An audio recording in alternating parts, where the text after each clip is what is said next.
Nice chilly morning here in Salt Lake. Got some snow-capped mountains here. Got Mosley here with me. One of our usual spots. And Salt Lake got its official lockdown notices from the mayor, Gary Herbert. Sorry, the governor. I think the mayor of Salt Lake also put out her own little,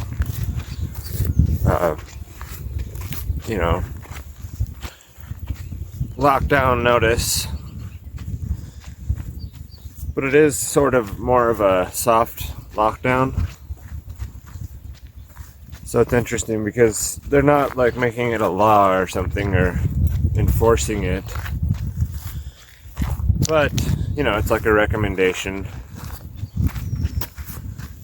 And,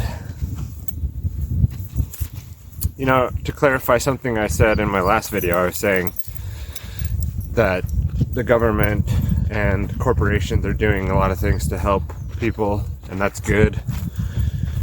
And I don't, want to confuse that with saying that somehow in a crisis like this, I've completely forgotten everything that I stand for and I've said in the past. Not that I can't change my mind on things, but that I say that that it's good that the government's about to do a $2 trillion stimulus package. I don't necessarily think that that's a good thing, so just to clarify that it's a mixed bag, At this point, if the government is going to lock down and only essential workers are able to go to work, only essential people are able to work, and if you're able to work remote, you can keep working. But some people are just straight up losing their job. Obviously, the economic impact of all this, people are just losing work. So a lot of that's kind of being forced on certain situations for people. I'm not in that boat. My situation really hasn't changed much. It's like I was telling my mom, when we were kind of the last time we saw each other actually in person, where, she was expressing concern for our family and our situation, and I said, we're really set up to survive a situation like this. I've already organized my life to not really have to deal with this. We've taken extra precautions because I don't believe that what the media says. I'm not some big believer in the media. I don't suddenly think that everything we're being told about what's going on here is true. But I also don't know exactly what's going on either.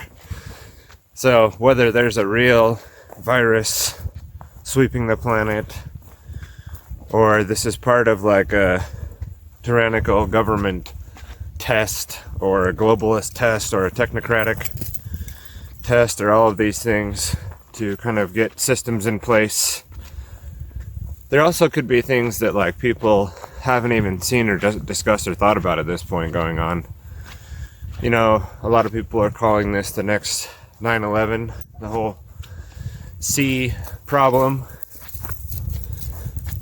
And that's more what I tend to lean towards. Now, people will have family members getting sick, or people will be getting sick themselves. And I really do put out my, true, sincere apologies if this is affecting you personally. And I wish you the best, and I hope you can fight through it. And your family, your family members as well. And that we can stay mentally strong through all this, too, and hold it together. I know a lot of people are losing a lot of wealth and security in their lives. And, part of that is relative. It's all going down. So what you have left coming out of it might be enough to get you what you still needed to get done. even if that's like retirement and things like that. There might be other paths forward with what is left through all this for you that you haven't considered. There could be a lot more opportunity. But anyway, going back to the next 9/11 thing. I do really see this as a push for a lot of the tyrannical, technocratic, Luciferian death cult, elite, establishment, whatever you like to call it, figures to make a move. So it doesn't really matter like whether you want to call it a false flag, which I think is a total like misrepresentation of what a false flag is. And now with the kind of like fake news meme, people like equate those two things, I think. And then they think that you're just calling it fake if you start to question like the actual pandemic itself. And that's a big problem because I'm not personally calling it fake or saying that something's not happening, but it's just like a traditional false flag, like the sinking of the Lusitania, right? If you look,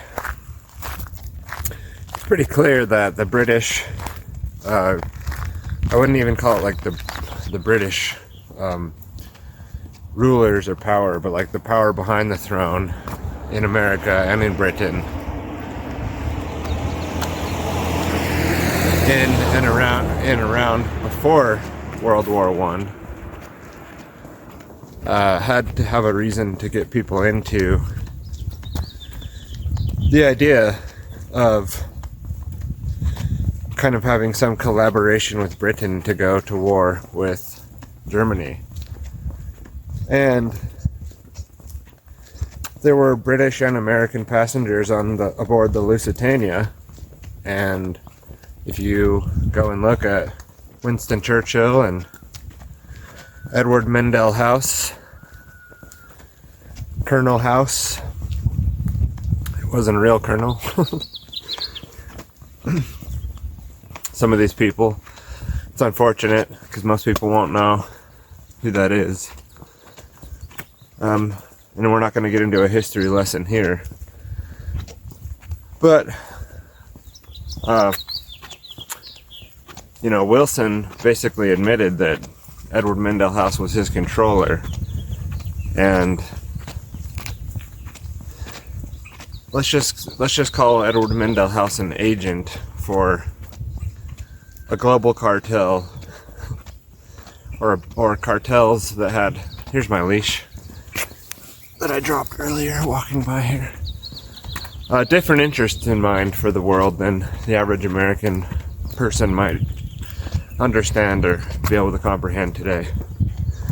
But anyways, they, got the American people more emotionally involved in what was happening in Europe, which they really didn't want anything to do with at the time, and didn't want to get involved in foreign wars and things like that. Oh, there's a couple of really cool looking blue jays over there. I don't think it'll do it justice if I try to get them on there. You can see them playing around, getting ready for spring, which is nice. It's like earlier this morning I was like shaking, shivering out here. It's cold.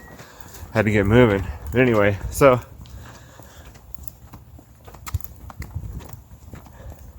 that would be more of a classic false flag, because this ship was sailed out into where there was known German U-boats and sank intentionally and killing real people. And there was apparently like munitions on board. The speculation there is that it would cause the ship to sink really quickly. Apparently the ship did sink very quickly, killing all the people on board, or a lot of the people on board. And it was done intentionally, is the point. And that is real, like it really happened. So it's not fake. It's not fake news. It's not like people would say, yeah, so that was all fake because it didn't happen. But if you look at like the Gulf of Tonkin incident, apparently that was really just fake. Like they just totally faked an attack and then went to war in one of the deadliest wars in American history. Just brutal, you know, and that was like a false flag, more, I guess, in the true definition. It was like not even a real attack, didn't even happen. And you can go look at that in the Wikipedia, and that's, you know, what got us into the Vietnam War. And again, you know, you have to read through between the lines in the Wikipedia, but it says right there in there that it was like a fake event that didn't happen. You have to read like most of the way down the page, if it's still even there. Because in these times, you'll also see seeing a lot of information just disappear off the internet, be extremely censored. So that's going back to the C problem, the big C word. Is, you know, you have to comprehend that if I question it, that I'm not saying that it's not real or that it's not happening.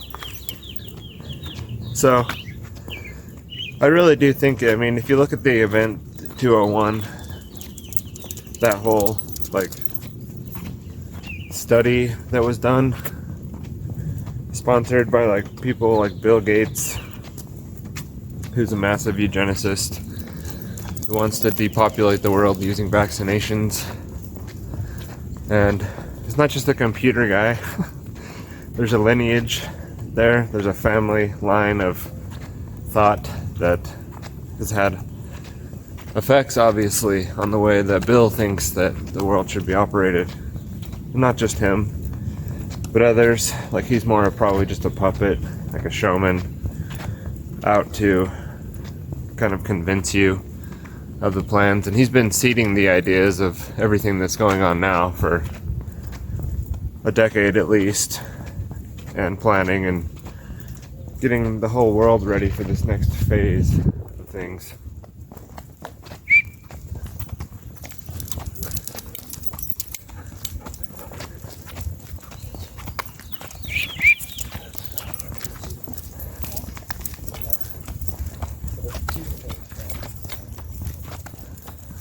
Some people walking past there. Gotta keep the dog under control.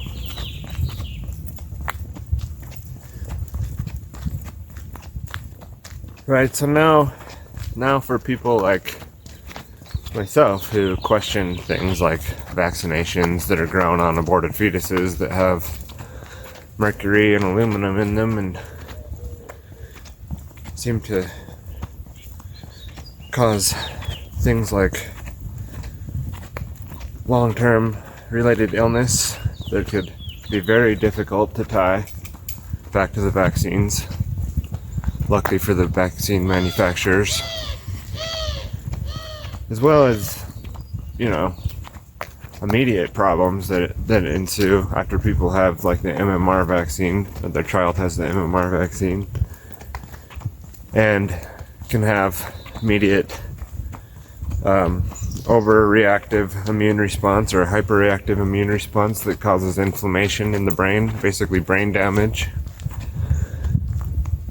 So for a long time it was okay to question things like that, and it still is, you know, luckily in certain places, and not, you know, get the hepatitis B vaccine, for example, which, you know, there's all kinds of reasons that people have tried to describe to me why on day one something like the hepatitis B vaccination would be necessary, even though you can have the mother tested for things like this before birth, and, you know, everyone that's in and around the baby at that time probably would know if they had hepatitis B, or hopefully would, and isn't going to be exchanging any needles or having any kind of sexual intercourse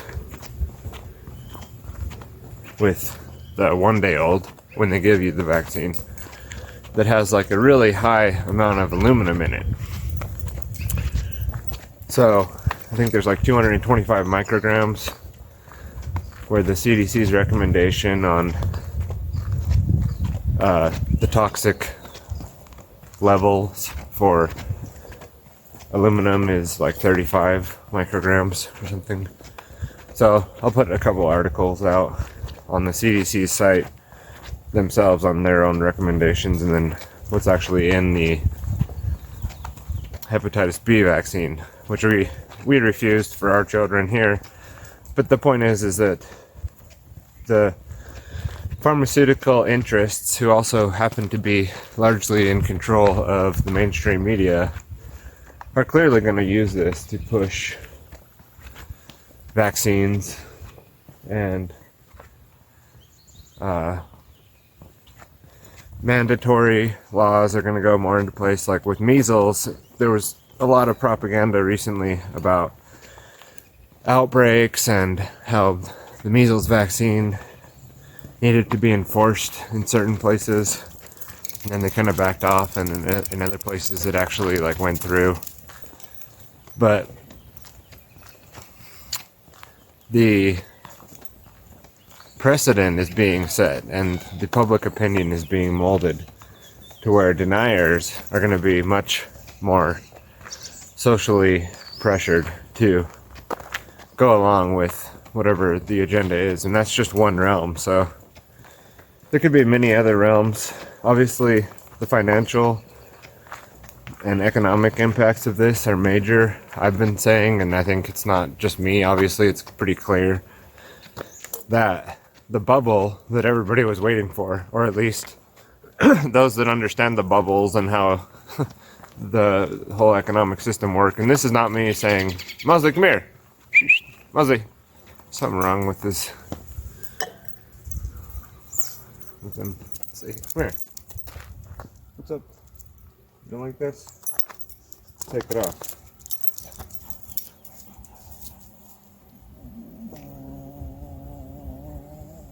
It's like maybe he got bit by something. Let's see, Mosley, come here. What's wrong, Mosley? Let's see. Come here.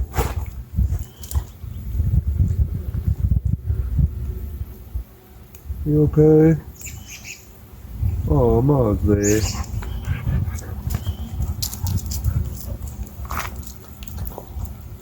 He'll be alright.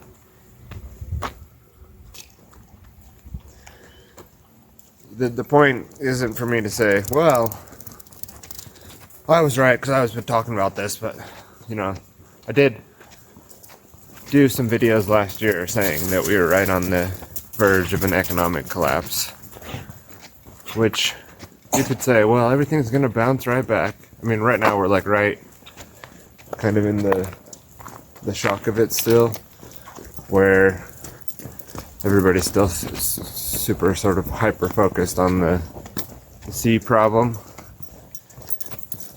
But I mean, you're also seeing an immediate stimulus, which is supposedly, you know, I guess needed because people don't have their shit together enough to make it through a couple weeks off work or a month off work.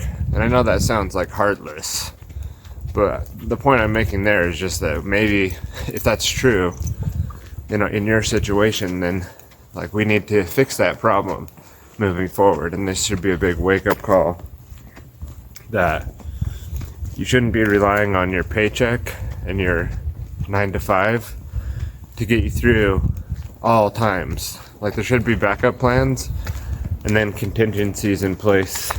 And you also have to have like snap reaction decision plans ahead of time in place to react to something like that happening, like where the whole world shifts and changes in 1 month or something like it just did, you know. Be flexible and be able to bend and mold to that and, you know, set yourself up so that you could retreat into your den, into your basement, into your house for even like 4 to 6 weeks, if that's what it's going to take, and not have it ruin your whole life. And if the whole world is set up like that, then maybe we've all got big problems that need to be addressed, you know.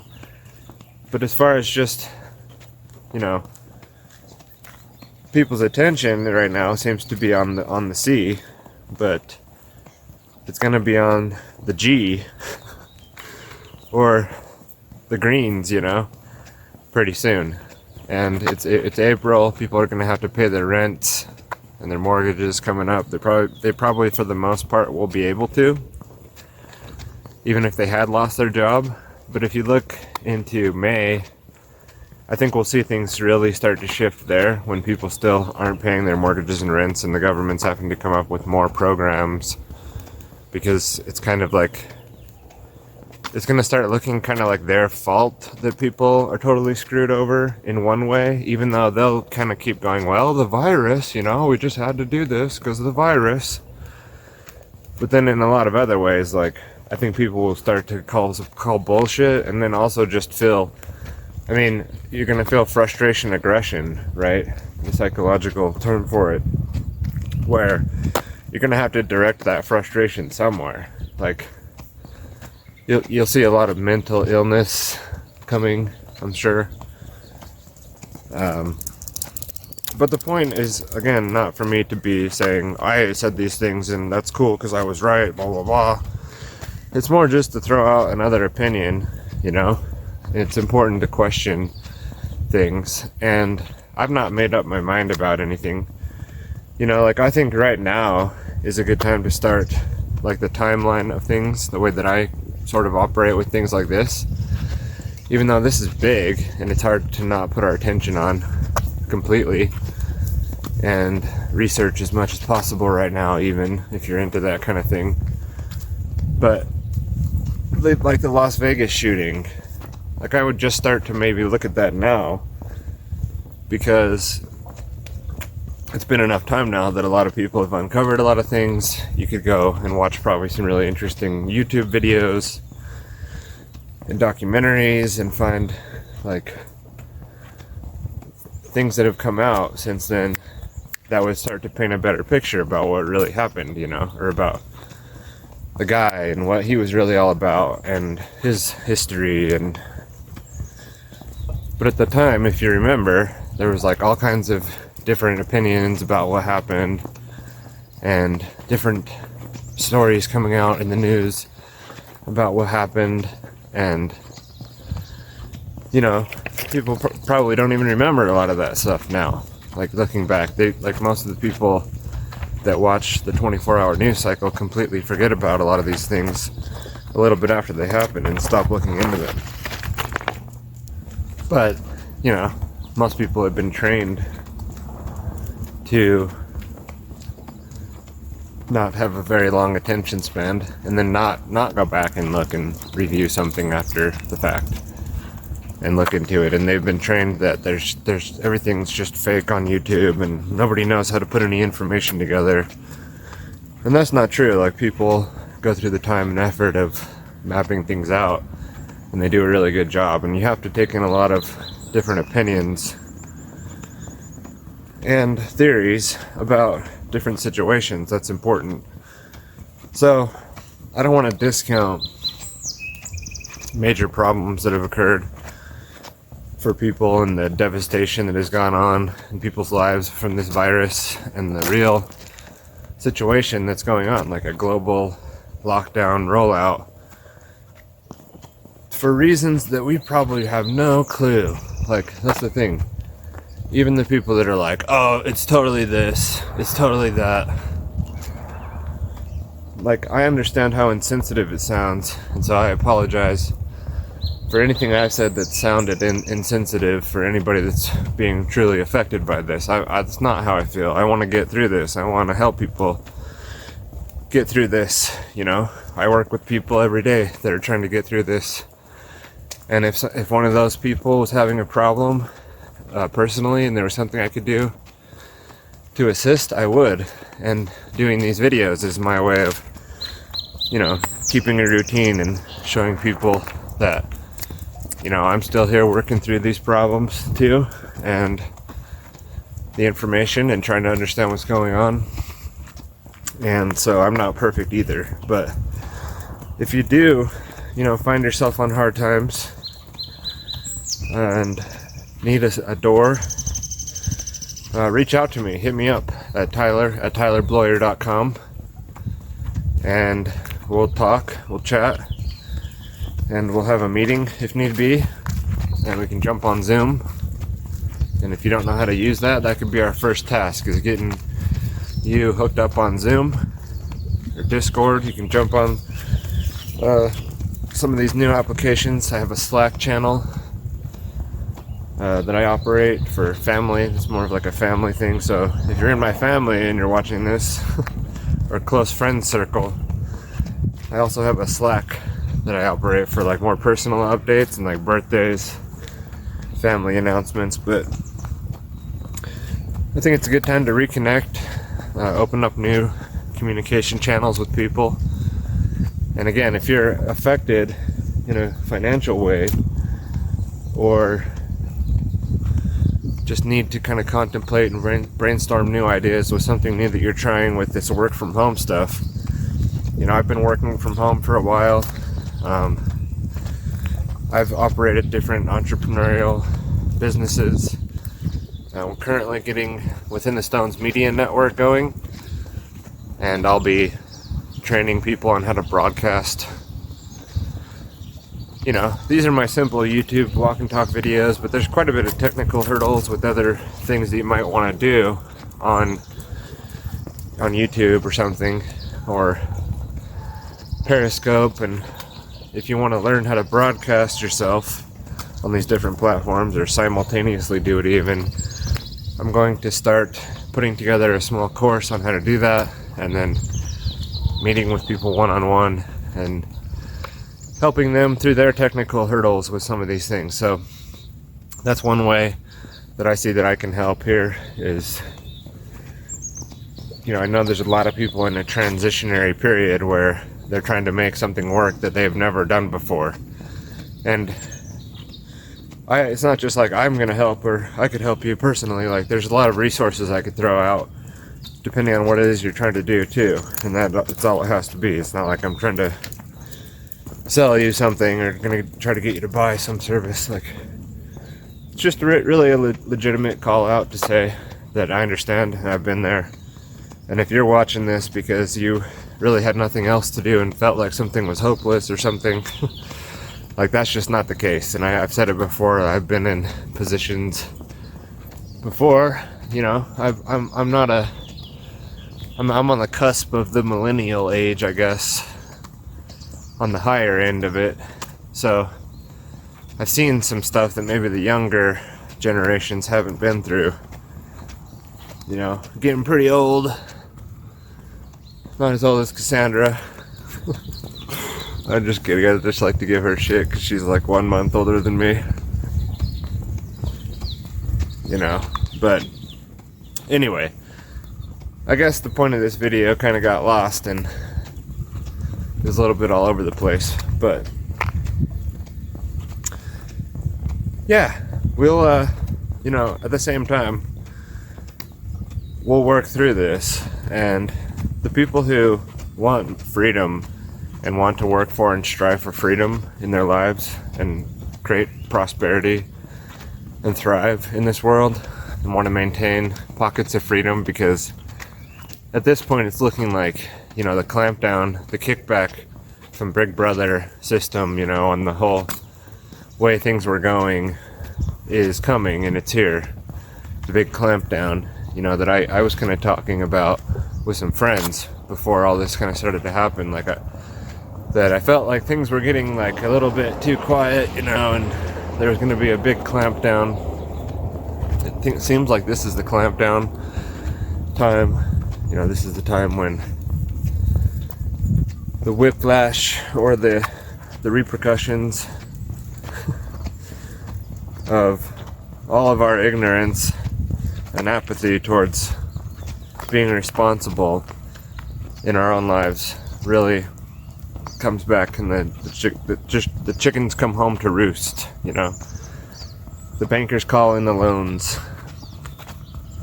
The system itself has the seeds of its destruction sown within it. So, because everything is so corrupt in the financial systems, in the government systems, in people systems, and that's really what it comes down to, is this is all a reflection of something going on within the human mind.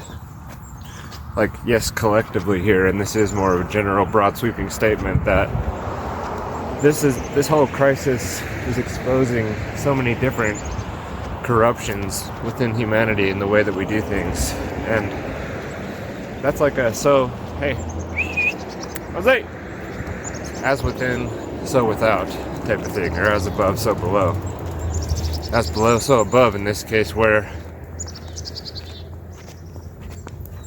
a lot of the things that are really falling apart and crackling right now is really like a symptom of the meltdown happening in people's minds. That there's a schism, you know, there's a psychological meltdown happening. And that's why you'll see things melting down in the exterior world, or building a wall, which was talked about for so long, or this hatred for Donald Trump on the left. And a complete lack of selfhood and responsibility. And, you know, just something like this happens and everybody's whole world just completely falls apart, you know? And it's just like terror and panic. And it shouldn't be that way, folks. You know? And to heal is to see that. And so, on your journey, I wish you, you know, ease in your healing and working through things in your own life, and realizing that times like this are times we can patch and fix and heal after so many things are exposed that are wrong and corrupt in our own lives. And we have to be honest with ourselves about that. And in our own life, we have to decide where we can be more responsible moving forward, and take as much responsibility as possible for the mistakes that led up to whatever you have control over, and realizing that it's not about your rights, and that there's not a constitution protecting you in this country, that you're in a completely different position than you've been taught and led to believe and educated about, indoctrinated about. And you really have to wake up to the fact that there is a group of people that are controlling and treating us like lab rats, and this is the experiment. And when they roll out a vaccine for this whole thing, it's untested. They won't have all the good tests that you should do with the proper control groups and the long-term testing. And what does it do when you combine it with this flu shot here, or this seasonal flu shot, or this measles vaccine? And what about if the person is already immune compromised? Are they required to get it? And if they do, and you know, really, if people were truly concerned about human life, they'd be worried about the current vaccination issues that are going on, and taking more responsibility for doing the proper research in that realm. And the amount of people that are getting killed from just vaccines alone is going to way outweigh the coronavirus. And then the economic impacts of this, and the reckless behavior that's happening even now with just printing trillions of dollars. And then the aftermath of this, and what's going to happen with people psychologically from this kind of terror, you know? And that's what the virus is. It's the new terrorism. It's going to be what governments use as the new terror. The new terrorist is going to be viruses. And the war on the virus is going to be the new thing, however they make that look, and they'll carry it out and roll it out to where there'll be constant panic and terror around every corner, and everybody's going to have to be tracked and traced and vaccinated, and there's still a way for you to at least take paths towards resisting, total tyranny for, the future, where these trillions of dollars are actually have to be paid back. All that money is counted towards the debt, which they're planning on having you and your grandchildren and their grandchildren and their grandchildren pay back. So you're just enslaving the future when we take your $1,200 check, which you'd have to come back and talk about how responsible that really is. When we look at the immediate need of something right now versus the long-term effect, and what's the cost of it really, because there's no such thing as free money from the government and free healthcare and free education. That's all a lie. None of that's real. That's all total lies from the government about that being free. Completely the opposite is true. It's the highest cost, because it's your life and it's your future's life that you're paying when you take those things. Anyway, I'm gonna cut it, guys. I'll talk to you guys later, and let me know what's up. Like I said, you can hit me up at tyler@tylerbloyer.com, or just go to the website and subscribe if you like future updates for these videos that I put out, and following how the whole Within the Stones Media project goes, and the ongoing season 3 updates from Autonomy, which is just getting kicked off next week. And we'll talk to you guys later.